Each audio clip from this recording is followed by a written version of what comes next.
Hey everyone, I am back for episode 34 of my Lip Color of the Day series. Today I'm going to be featuring the Splash Liquid Lipstick again. Surprise, surprise. This time this one will be in the shade Subtle. But first I'm going to put on this lip liner in the shade Plush.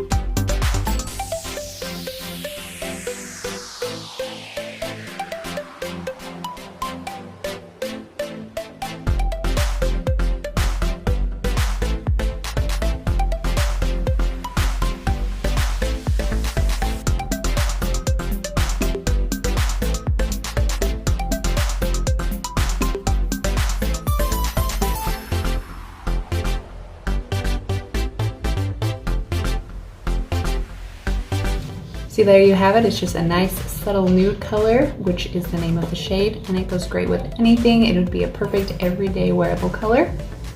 And there you have it. This was Subtle Splash Liquid Lipstick. Thanks for watching. See you guys next time.